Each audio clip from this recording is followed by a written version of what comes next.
तो हेलो मेरे मित्रों और मित्राणियों, कैसे हैं आप सभी। आई होप कि आप सभी स्वस्थ होंगे, मस्त होंगे और अपने अपने काम में व्यस्त होंगे।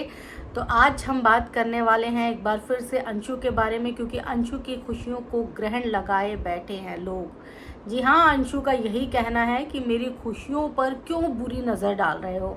अब अंशु की खुशियों की अगर बात करें तो अंशु के घर खुशी आने वाली है, क्योंकि अंशु की पहली एनिवर्सरी है, पहली वेडिंग एनिवर्सरी है।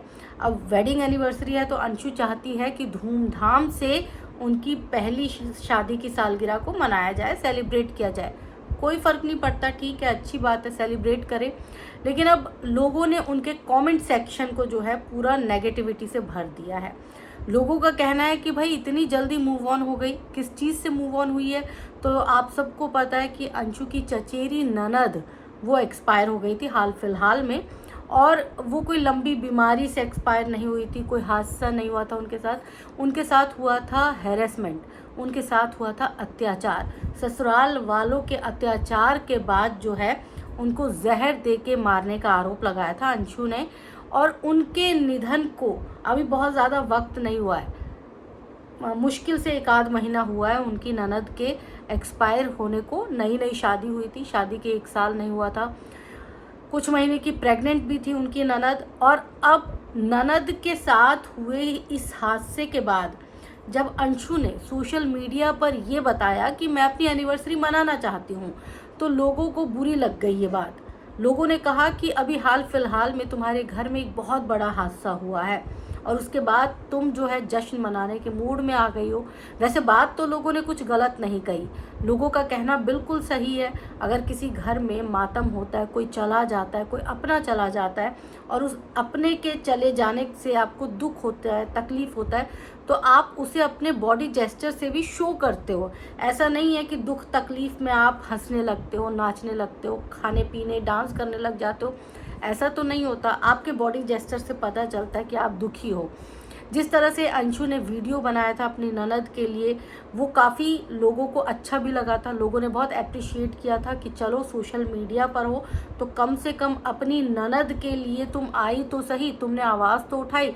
वरना बड़े बड़े इन्फ्लुएंसर जो हैं वो कभी भी गलत के खिलाफ आवाज़ नहीं उठाते हैं। लोगों ने उस वक्त अंशु की तारीफ़ की थी, लेकिन अब अंशु जिस तरह से अपनी एनिवर्सरी का जश्न मनाना चाहती हैं और लोगों के सामने वो अपनी एनिवर्सरी को लेकर बहुत जो चीज़ें हैं वो करती हुई दिख रही हैं, होटल वगैरह देख रही हैं, बैंक्वेट हॉल वगैरह देख रही हैं, तो वो लोगों को कहीं ना कहीं बातें बुरी लग रही हैं। और लोगों का कहना है कि भाई तुम तो पल में माशा पल में तौला हो गई हो। पहले कहाँ, तुम अभी कुछ दिन पहले रो रही थी, इंसाफ की दुहाई दे रही थी, और अब जो है तुम अचानक से सेलिब्रेशन के मूड में आ गई हो। 1 साल तक तुम्हें सेलिब्रेशन नहीं मनाना चाहिए, क्योंकि तुम्हारे घर में बहुत बड़ा हादसा हुआ है। कोई 22-23 साल की लड़की जो है तुम्हारे घर से चली गई है, लेकिन तुमसे रुका नहीं जा रहा। अब ये सारी नेगेटिविटी जो है वो उनके कमेंट सेक्शन में आ रहा था, जिस पर अंशु ने जवाब दिया है। और अंशु ने बोला है कि भाई उसके माँ बाप, जिसकी लड़की चली गई, उसके माँ बाप भी मूव ऑन हो चुके हैं, तो वो क्यों ना हो। और उसकी पहली एनिवर्सरी है, पहली एनिवर्सरी पर वो सेलिब्रेट तो करेगी ना। ऐसे कुछ भी हादसा हो जाता है और वो सेलिब्रेट ना करे, ऐसा तो नहीं हो सकता। और जो चीज़ वो कर सकती थी वो उसने किया। अब आगे की जो चीज़ें हैं वो उसके हाथ में नहीं है, वो सारी प्रक्रिया जो है वो पुलिस करेगी। तो इसीलिए अब वो भी अपनी लाइफ में मूव ऑन होना चाहती है। देखो, मैं ये नहीं बोल रही कि अंशु जो है गलत है, लेकिन मुझे कहीं ना कहीं ये ज़रूर लग रहा है कि अंशु जो है मैच्योर बिल्कुल भी नहीं है। मैं अपनी बहुत सारी वीडियो में जब भी मैंने अंशु पर बनाई है तो मैंने यही बोला कि अंशु के अंदर जो है वो बचपना है। एनिवर्सरी एनिवर्सरी एनिवर्सरी, उसको अंशु ने बहुत बड़ा हवा बना दिया। आपके घर में जब मातम होता है, आपके घर में कोई चला जाता है, आपके घर में कोई अपना चला जाता है और आप दुखी होते हैं। और जहाँ तक हमारे यहाँ का सवाल है, तो हमारे यहाँ 1 साल तक तो जो लोग हैं वो सेलिब्रेट भी नहीं करते, कोई फंक्शन भी सेलिब्रेट नहीं होता है। होली, दिवाली, ये सारी सेलिब्रेशन भी रोक दिए जाते हैं कि हमारे घर में मातम हुआ है। आप सेलिब्रेशन मत रोकिए, आप जश्न करिए, लेकिन जश्न को जिस तरह से आप दिखा रही हैं लोगों के सामने वो मत करिए। अंशु का वही दिखावा जो है लोगों को अटक रहा है। लोगों को ये बात पच ही नहीं पा रही कि ये कैसी भाभी है। भले वो चचेरी थी, लेकिन अंशु ने अपनी वीडियो में जिस तरह से उसके लिए आवाज़ उठाई थी और बार बार एक बात दोहराई थी कि वो बहुत अच्छी थी, मेरे बहुत करीब थी, अपने भाइयों के बहुत करीब थी, यानी कि अंशु के जो पति हैं शुभम और अंशु के जो देवर हैं उनके बहुत करीब थी। वीडियो जो दिखाई गई थी, अंशु ने जो दिखाई थी वीडियो, उसमें उनका देवर बहुत ज़्यादा रोता हुआ दिख रहा था। उनके पति जो थे वो भी काफ़ी इमोशनल थे।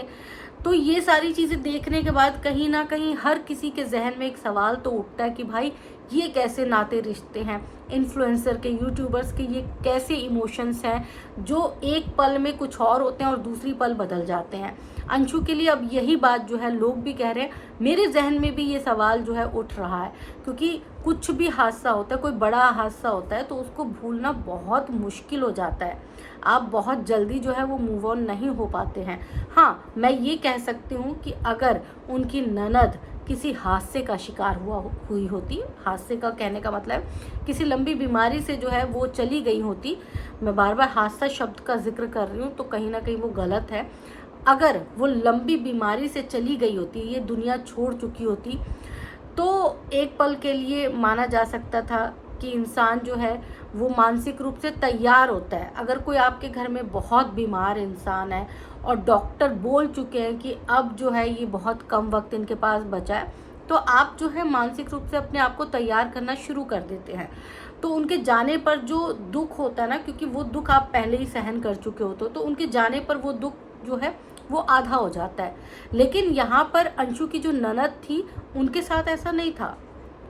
अंशु की ननद को जहर दे के मारा गया। खुद अंशु ने इस बात को कहा था अपने वीडियो में कि मेरी ननद को जहर दे के मारा गया है।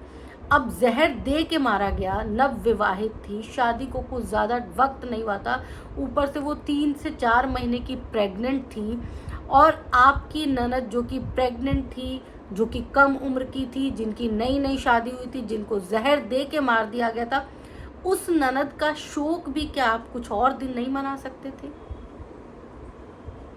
क्या इस बार के एनिवर्सरी, फर्स्ट एनिवर्सरी इतनी इम्पॉर्टेंट है कि आपको एनिवर्सरी मनानी है? दुनिया जाए भाड़ में, हादसे होते रहेंगे, मौतें होती रहेंगी, लेकिन मुझे उससे क्या, मैं तो यूट्यूबर हूँ, मुझे तो अपनी एनिवर्सरी लोगों को दिखानी है, मुझे सेलिब्रेशन दिखाना है, क्योंकि सेलिब्रेशन दिखाऊंगी तो व्यूज़ आएंगे। अगर ऐसी मानसिकता है तो फिर लानत ऐसी मानसिकता पर। अंशु की यही सारी चीज़ें ये दिखाती है कि वो मैच्योर नहीं है, उसके अंदर अभी भी बचपन है। जैसे बच्चा है ना आगे देखता है ना पीछे देखता है, उसे जो चीज़ चाहिए उसकी ज़िद पर अड़ जाता है, सड़क पे लेट जाता है, रोने लगता है। ठीक उसी तरह अंशु भी यही कर रही है कि आगे पीछे कुछ नहीं देख रही, क्या हुआ है चीज़, क्या नहीं हुई है चीज़, नहीं, उससे कोई मतलब नहीं है। बस मुझे तो अपनी खुशियों को सेलिब्रेट करना है, क्योंकि मेरी पहली एनिवर्सरी है। पहली एनिवर्सरी मैं सेलिब्रेट नहीं करूंगी तो कैसे काम चलेगा? मतलब ये सोच कहाँ से आती है? मैं इसीलिए मैं बार बार यही बोल रही हूँ कि अंशु को अभी बहुत वक्त लगेगा। भले यूट्यूब पर लोगों ने बहुत प्यार दिया, लेकिन मैच्योरिटी लेवल उनकी इतनी कम है, इतनी ज़्यादा कम है कि सोचने पर मजबूर हो जाते हैं कई बार कि भाई इसको कैसे समझाया जाए, कैसे कहा जाए। अब अगर नेगेटिव कमेंट्स आ रहे हैं तो अंशु को वो झेलना तो पड़ेगा, क्योंकि गलती अंशु की है। अगर अंशु को एनिवर्सरी अपनी सेलिब्रेट भी करनी थी तो आप इस बात को जो है थोड़ा सा जो है वो छुपा सकते थे लोगों से। ज़रूरी नहीं है हो हल्ला करना है, ज़रूरी नहीं है अपनी खुशियों को लोगों तक पहुंचाना ही है, क्योंकि कुछ दिन पहले जो हादसा हुआ था लोग अभी तक आपके उस हादसे को इस जश्न से रिलेट करके देख रहे हैं।